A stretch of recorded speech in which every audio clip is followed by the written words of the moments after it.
At the moment is Radharamn, who's Vice President and spokesperson of ISKCON Kolkata. Also with us is Rahul Ishwar, who's an activist. Dr. Nikul Patel, leader of the Congress Party, is also with us. Let me start with you first. Radharamn, the kind of clashes that we saw at the Chittagong court and the overall situation where, a number of charges, including sedition, are being slapped for just speaking up for those who are at the receiving end of violence and perhaps many would say unrequited cases, as we've been seeing the media, various minority groups and now religious leaders such as Mr. Chinmoy Krishna himself.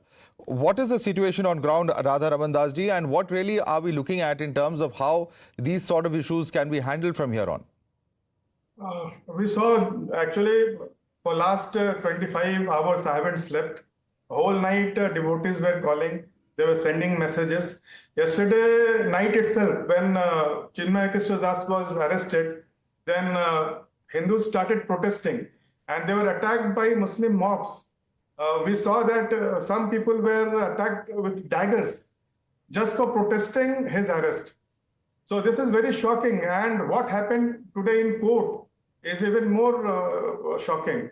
When Chinmoy Krishna was brought there, we saw that Hindus were there, they were protesting. But then policemen, they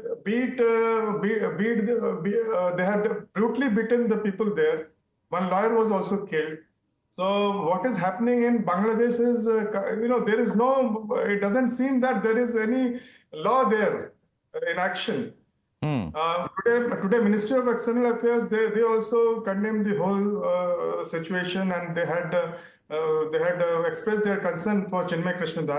We hope that the Bangladeshi government listens and start taking action.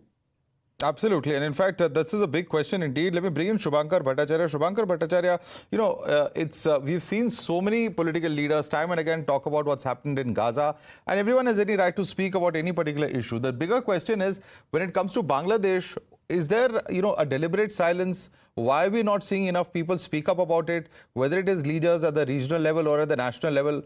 Of course, the government has clarified its own position, condemned the kind of developments taking place. But shouldn't this be something where we should be seeing more unanimity, more voices speaking together? Madhav, I completely agree with you. The thing is that really we are coming too soft on this particular issue. And at a time when we are continuously seeing, the concerns rising in Bangladesh, ever since this interim government has come in, it is a thing of concern. And at a time that when we, backpat ourselves, calling ourselves the Vishwaguru.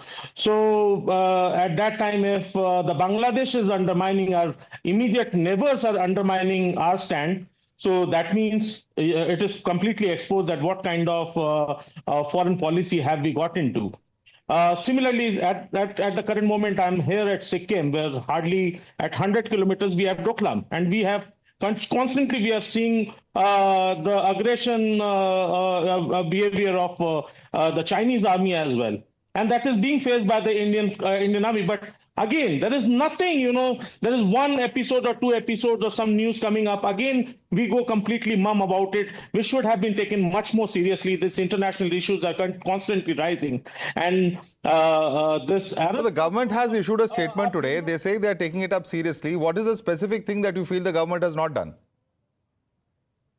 See, the thing is that we have completely failed in actually building pressure on a country like Bangladesh, where we should have actually put them into complete pressure when this interim government come in. And they have actually, we are kind of constantly seeing that the way they are treating Hindus over there, the concern over our Hindu brethren who are staying over there. And now this, the arrest of this Hindu icon, this itself shows that what kind of